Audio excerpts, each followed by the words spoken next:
Boa noite. Policiais civis e ex-policiais militares são acusados pelo Ministério Público do Estado de participação em um forte esquema de jogo do bicho na região. A reportagem é de Tatiana Marques. É nesta empresa que seria de eventos na rua Batista Pereira que, segundo o Ministério Público, funcionava a sede do jogo do bicho na Baixada Santista. A foto mostra, inclusive, o momento da apreensão do dinheiro. O setor de contabilidade ficava no 3º andar.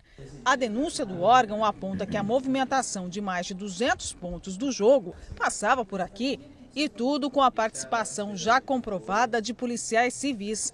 Durante 5 meses de investigação, várias gravações foram feitas na rua e mostram policiais civis em contato direto com os assessores do jogo do bicho. Eles recebem uma bolsa preta, o que o Ministério Público afirma ser com dinheiro de propina.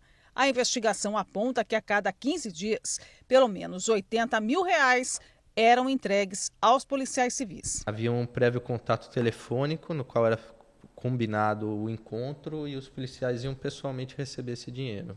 A investigação mostra que entre outubro de 2011 e maio de 2013, a movimentação bruta do jogo do bicho chegou a R$81 milhões.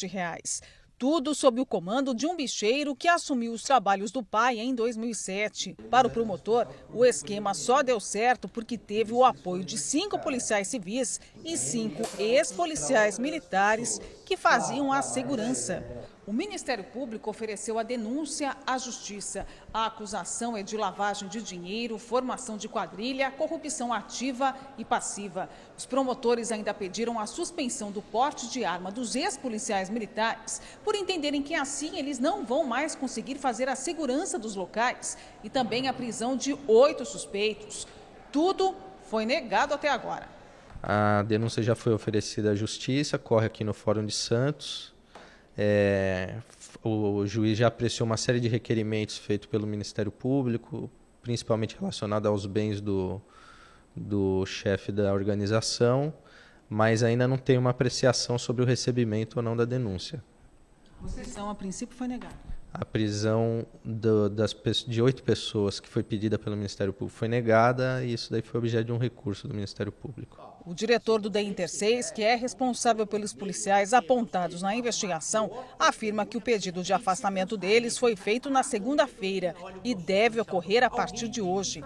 Dói quando se vê um policial, seja civil, militar ou federal, envolvido em escândalo, e a lei orgânica da polícia prevê um dispositivo para esses casos, que é o afastamento do policial, a retirada da carteira e da arma e transferência para trabalhos exclusivamente burocráticos. Então, isso já foi feito, já havia sido feito antes da notícia. O processo administrativo, ele prevê a pena em falta grave de demissão. E, fatalmente, se comprovado esses fatos, eles serão demitidos. Carlinhos Virtuoso assumiu ao Ministério Público o envolvimento no jogo do bicho, mas disse que os bens apreendidos são herança e acumulados de maneira lícita. Os policiais Marcelo França, Ademir Marques, Agostinho Pereira, Wilson Augusto Júnior e Jorge Santos negaram participação no esquema. E policiais civis de todo o estado realizaram uma manifestação hoje em Santos. Eles pedem mais valorização e melhores condições de trabalho. A chuva não impediu a manifestação dos policiais civis. Representantes de todas as delegacias seccionais do estado estiveram na Praça Mauá, no centro de Santos. Melhores condições de trabalho necessariamente passa por um bom salário. Precisamos que o governador do estado atente para as reivindicações dos policiais civis do estado de São Paulo, principalmente situações que já são fruto de lei. Estudos jurídicos dos delegados e a nível universitário para investigadores e escrivão. E reestruturação de todas as categorias policiais. Ele não está cumprindo, ele está brincando com fogo. Em seguida, os policiais civis foram até a Câmara Municipal. O protesto também serviu de alerta para a falta de segurança no país. As manifestações são importantes, principalmente para alertar a população, mas principalmente ao governo do estado de São Paulo, que a segurança pública está ao caos. Está, infelizmente, em frangalhos, à beira da falência, que é necessário urgentemente se fazer um planejamento de segurança pública para o Estado, mas também oferecer condições de trabalho para os policiais civis realizarem a sua função. Cerca de 4.000 bancários que trabalham na Baixada Santista cruzaram os braços hoje. A paralisação foi definida após a categoria rejeitar a proposta patronal de 6,1% de reajuste. Nas agências bancárias, os clientes só tinham uma opção: os caixas eletrônicos. Eu tenho guia para pagar, tenho um monte de coisa para fazer e a gente fica à mercê. Aí paga juros e quem reembolsa a gente? Ninguém. Tem coisa que só lá dentro, né? No caixa eletrônica não dá para resolver. A reivindicação dos bancários é por melhores condições de trabalho, fim das demissões, reajuste salarial de 11,93%, além do fim das metas e do assédio moral. Segundo o sindicato, enquanto não houver uma nova proposta, os bancários continuam em greve e as agências fechadas. Fica difícil, né? Você fica com as contas atrasadas, tendo que pagar juros depois. Não tem condições, é sem condições uma coisa dessa. Os funcionários dos Correios também estão em greve. Hoje eles entraram no segundo dia de paralisação. Falta pessoas e as condições de trabalho estão péssimas.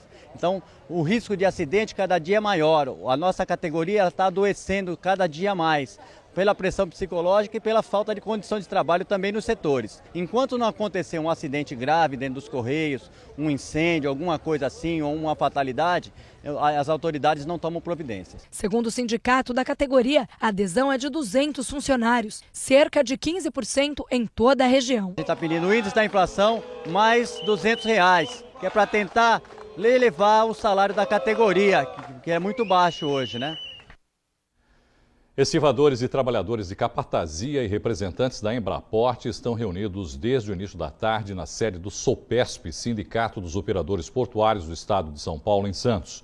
O objetivo do encontro é, mais uma vez, tentar encontrar uma solução para a escala dos trabalhadores avulsos. Pela manhã, os portuários bloquearam a passagem de caminhões na estrada que dá acesso ao terminal da empresa na margem esquerda do porto. Os estivadores acusam a direção da Embraport de descumprir o acordo firmado durante uma reunião realizada na terça-feira na sede do Ministério do Trabalho e Emprego, em Brasília, de não fazer a contratação de avulsos para descarregar a mercadoria de um navio que chegou ontem ao porto. Eles ameaçaram invadir a embarcação. A Embraport diz que nos últimos 47 dias vinha cumprindo o acordo com sindicalistas e governo federal. Mas, como as negociações não avançaram, a empresa voltou a trabalhar com seus funcionários contratados via CLT. Desde o mês de julho, trabalhadores ligados à Estiva e ao Sintraport realizaram diversos protestos na região. Eles pararam o trânsito e chegaram até a invadir um navio. Eles querem fazer valer a escala de avulsos via ógmo. Porém, a Embraport, baseada na nova lei dos portos, que garante aos terminais privados contratação de mão de obra própria pelo regime da CLT, busca na Justiça fazer valer a legislação. O número de mortes no trânsito em Santos diminuiu. Só para se ter uma ideia, no primeiro trimestre de 2012 foram 16 vítimas fatais. No mesmo período desse ano, o número caiu para 5. Mesmo assim, a situação preocupa. Ontem foi feita uma blitz em Santos com a participação de vários órgãos. A CET também realizou atividades em bares da cidade para conscientizar motoristas. As atividades fazem parte da Semana Nacional de Trânsito. A ação integrada entre o Detran de São Paulo, polícias militar e civil aconteceu no emissário submarino. Essa é a segunda blitz desse tipo esse ano em Santos.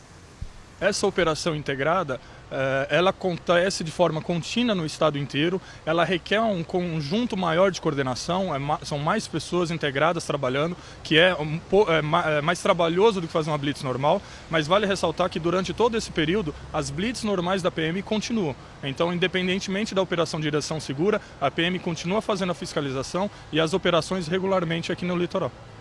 Na primeira ação foram feitos 64 testes. 7 motoristas receberam autuação, mas nenhum foi preso. Desde o fim do ano passado, a Lei Seca Tolerância Zero está em vigor. O limite do bafômetro não pode ser igual ou maior que 0,05 miligramas de álcool em litro de ar. E durante a ação, testes com o aparelho foram realizados nos motoristas. Difícil ver, mas é bom. Passou tranquilo aí pelo bafômetro? Tranquilo, eu não bebo. É boa, né, para inibir os pessoal a beber, direção segura para não provocar acidente, eu acho bom. É impossível o Detran, a PM, por maior estrutura que tenha, fiscalizar todo o estado, todos os municípios ao mesmo tempo. Então tem a parte de fiscalização, que é importante, é essencial, mas também a parte educativa. Até o dia 25, uma campanha nos bares de Santos tem como objetivo conscientizar os motoristas sobre os riscos de misturar álcool e direção. Foram convidados para esse trabalho nas ruas voluntários de uma ONG em Porto Alegre, no Rio Grande do Sul, Vida Urgente.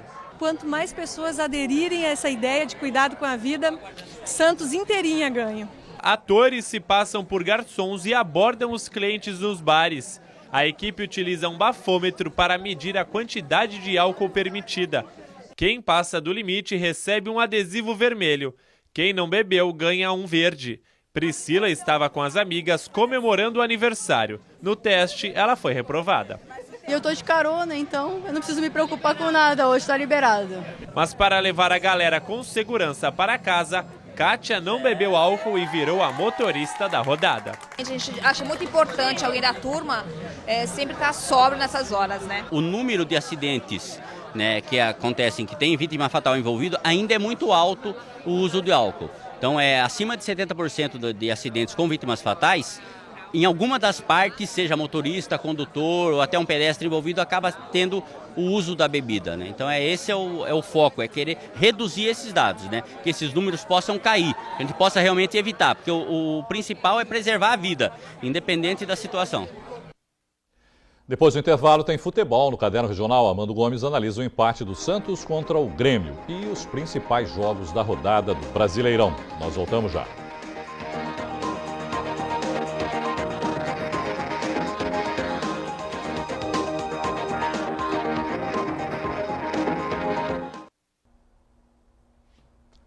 O Peixe foi a Porto Alegre e trouxe um ponto importante na bagagem. Veja os gols de Santos e Grêmio. A equipe gaúcha abriu o placar aos 33 do segundo tempo. Em um contra-ataque rápido, Vargas dribla e toca para Elano, que manda um foguete. O Santos chegou ao empate aos 39. Cícero lança, Thiago Ribeiro escora e o William José acerta um belo chute. Final em Porto Alegre, Grêmio 1, Santos também 1.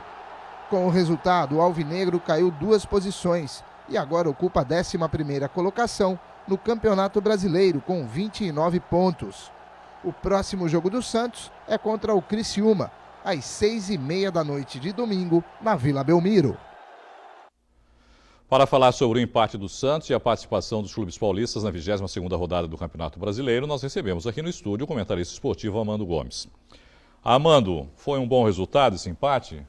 Aceitável. Aceitável. Aceitável, deglutível. No finalzinho quase que o Santos consegue surpreender, né? E acaba trazendo 3 pontos, mas acabou ficando no empate. Fez o gol legítimo, né? Não houve impedimento nenhum, não houve falta nenhuma, o árbitro resolveu anular. Eu queria que ele anulasse se fosse em sentido contrário. Aí eu queria ver ele anular. Agora anulou um gol legítimo, não houve carga faltosa, não houve impedimento do Thiago, o lance foi legalíssimo. Aí você vê que aí o chileno avança, e ele sai do Alisson que cai. Aí ele toca para o Elano, que encheu o pé, mas o Elano não comemora. Em respeito ao Santos, ele prefere se ajoelhar e ponto final. Aí o Thiago mata no peito e o William José vira de pé canhoto para fazer o gol de empate. A curiosidade é justamente que o Elano e o William José, os dois já jogaram nas duas equipes, né, Amado? Tanto no Santos quanto no Grêmio. É verdade, estiveram lá, estiveram cá, assim como o Pará também esteve lá e teve cá, assim como o Zé Roberto também esteve lá e teve cá. E o Grêmio e Santos têm bastantes afinidades, né? Bom, em relação à participação dos outros times, Amando, os paulistas, né, nessa rodada, o destaque é para o São Paulo, que conquistou aí mais uma vitória, a 3ª consecutiva sob o comando do Muricy Ramalho. Venceu o Atlético Mineiro no Morumbi por 1-0, o gol do Wellington. Um gol de sorte, né? A bola bate no zagueiro, bate no goleiro, bate no zagueiro e espirra. Antigamente o São Paulo estava jogando bem e não fazia o gol. Agora está jogando mal e está fazendo o gol. É incrível, mas é verdade. Você vê que na vida você tem que ter sorte até para atravessar a rua. Você tropeça num tijolo e cai. Então sorte na vida precisa ter para tudo. E o São Paulo, convenhamos, vinha tendo tanto azar, que os últimos 4 pênaltis não foram convertidos.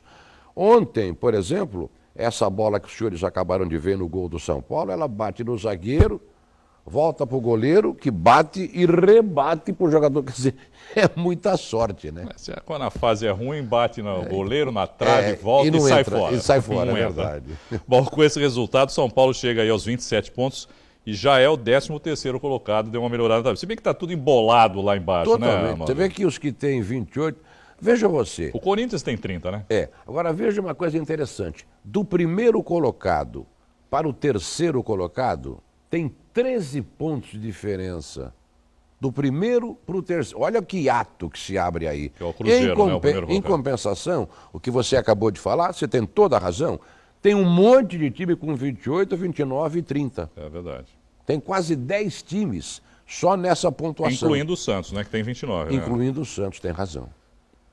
Já o Corinthians, que não vence as 5 rodadas, perdeu mais uma ontem, a terceira também partida consecutiva que o Corinthians não vence, jogando lá em Campinas, 2-0 para a Ponte Preta, gols de Felipe Bastos e Adailton. Levou sorte a Ponte Preta, né? Porque o Corinthians ontem não merecia. Eu sou muito sincero, quem me conhece... Jogou melhor o Corinthians? Eu não sou corintiano, todo mundo sabe disso. Aí um gol de falta, muito bem cobrado, aos 43. E agora o zagueiro... Olha, ele entra no meio dos dois, isso já aos 45, hein? Vacilo. 46, sei lá.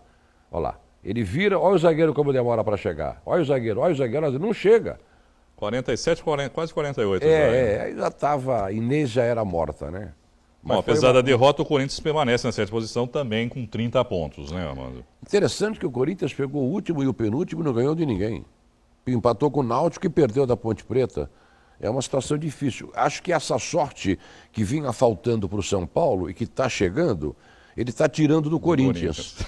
É o que a gente deduz, né? Bom, só para finalizar, né, o último paulista a entrar em campo na rodada é a Portuguesa de Desportes, que enfrenta o Náutico hoje, né? Daqui a pouquinho. Hoje, às 9 horas. No estádio do Canindé. É um jogo de vida ou de morte para a Portuguesa. Para o Náutico não, que eu acho que o Náutico já bateu as asas, essa é a minha opinião. Já não... Bem difícil. Obrigado, Armando. Boa noite para você, viu? Depois do intervalo, você vai conhecer a cantora santista Júlia Romero. Nós voltamos já.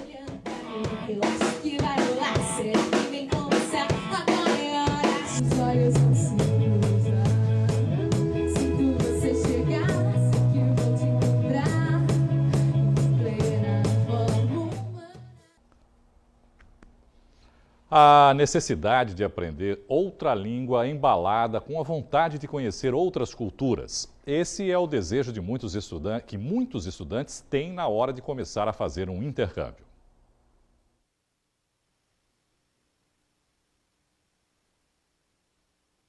Ricardo de Santos, Faram de Abu Dhabi, capital dos Emirados Árabes. Em uma conversa que começou na Unisanta, a troca de informações reforçou a importância de conhecer outros costumes. Há 3 meses no Brasil, a estudante árabe escolheu Santos como destino para aperfeiçoar a complexa língua portuguesa e aprender mais sobre a cultura brasileira. Além de estudar ciências políticas, Faram é poeta e participa de saraus, debates e apresentações musicais. فافعلوا ما شئتم وادعوا ما شئتم فقد آمنت به فكيف لي بأن أؤمن بكم فأخذوا مناهجكم فإني قد أعلنت بكم الإلحاد.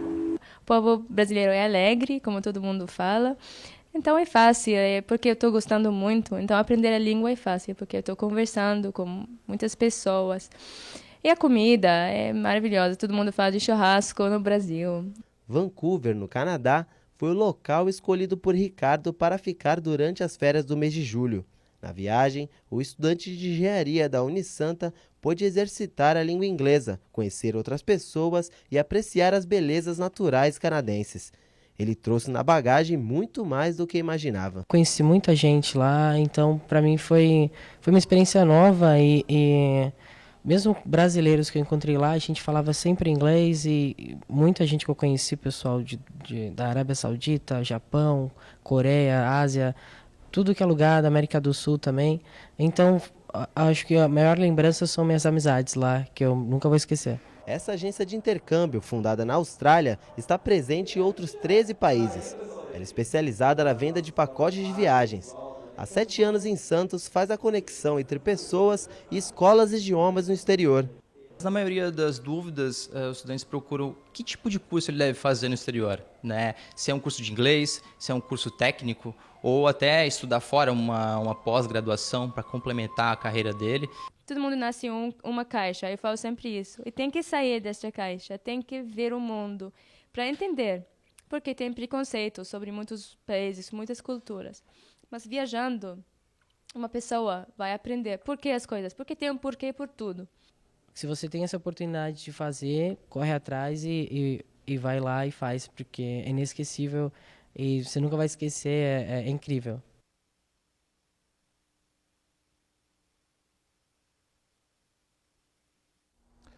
Um fragmento de meteorito que caiu na Terra e por pouco não causou uma tragédia na Rússia pode ser visto em um museu de São Vicente. A atração do espaço já levou muita gente ao local. O museu tem o maior acervo de mineralogia da América do Sul, segundo a USP. Tem um aquário fóssil, pérolas da caverna e até um ovo de dinossauro com 100 milhões de anos. São amostras de 200 países, só que agora o museu ganhou mais um chamariz. Ele está nesta vitrine com fragmentos de todo o mundo. Fica no canto, é o menor, mas de grande valor. O meteorito caiu na Rússia em fevereiro deste ano. Se desintegrou a 20 quilômetros de altitude, causou uma onda enorme de destruição. 1.200 pessoas ficaram feridas. Prejuízo de 33 milhões de dólares e que agora pode ser visto assim, bem de pertinho. Quando caiu, eu já contatei várias pessoas, né, para tentar buscar um fragmento para o museu, para o acervo de meteoritos do museu. E não foi fácil. No começo, muita especulação, pouco material foi recolhido, mas com o tempo foi se achando mais fragmentos. E aí eu consegui com um amigo meu dos Estados Unidos, que mandou para um amigo meu do Brasil, que me mandou. Se esse meteorito tivesse impactado as 10 mil toneladas dele na crosta, a gente podia ter observado um dos piores desastres da natureza aqui no nosso planeta, né? Mas como explodiu a 30, 50 quilômetros de altitude, o estrago foi menor. Este grupo de alunos aproveitou para explorar os mistérios do sistema solar. A gente vê mais como uma rocha qualquer, uma pedra, que a gente consegue ver cada detalhe dele, coisa que a gente não sabe se a gente não vir estudar realmente. E aqui eu estou conseguindo captar tudo o que eu queria. E é esse mesmo o objetivo do Museu Joias da Natureza, auxiliar no desenvolvimento dos jovens. E olha que até agora 10 mil pessoas já passaram por aqui. A gente conhece através dos meteoritos um pouco melhor sobre o nosso sistema solar e sobre o nosso planeta, porque a gente faz o que a gente chama de planetologia comparada, estudando os meteoritos e analisando as estruturas internas do planeta Terra. O museu fica na Rua Guarani, número 70, no Parque São Vicente. A visitação é de segunda a sexta-feira, das 10 da manhã às 5 da tarde. Aos sábados, das 10 da manhã às 2 da tarde. E a entrada é de graça. 55 anos de incentivo à arte. O Festival Santista de Teatro Amador continua com apresentações até sábado. Além dos espetáculos e oficinas, a edição de 2013 conta com shows, lançamentos literários e debates. Daqui a pouco, às 9 horas, tem o espetáculo Encontro de Dois no Teatro Brás Cubas. E em seguida, às 11, o público pode conferir a apresentação Noite Color, na Praça dos Andradas, no centro. A programação completa está no santaportal.com.br. 17 anos e um futuro promissor na música, a cantora santista Julie Romero prepara o primeiro CD só com composições próprias.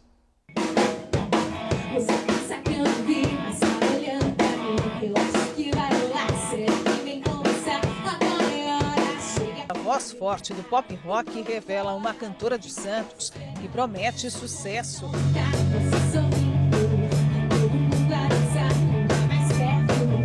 Julie tem 17 anos, canta desde pequena, já tem várias composições próprias. A primeira vez que pisou em estúdio foi há 3 anos, com a música Você e Eu. Os dias passam e a gente não conta as horas. É só o mundo que vê.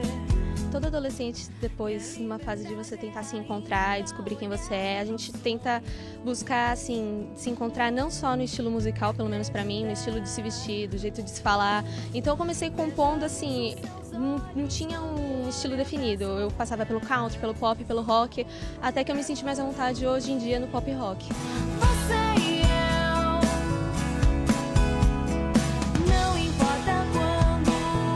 O primeiro CD da jovem está a caminho, deve ser lançado em 2014, mas com outra música de trabalho, Quero Você. Já não posso evitar, eu olho pra você sem disfarçar. E Anjo Humano, que já faz sucesso na internet. Para se ter ideia, só essas 3 músicas juntas já tiveram mais de 200 mil acessos, 50 mil downloads. Seus olhos não se cruzam. Sinto você chegar, sei que eu vou te encontrar em plena forma humana. Tô ansiosíssima pra todo mundo ouvir, que eu gosto muito dessas músicas. A partir do ano que vem, quem sabe a primeira turnê? Tá programado pro ano que vem começar shows pelas capitais, principalmente São Paulo, Rio de Janeiro, Curitiba e Porto Alegre.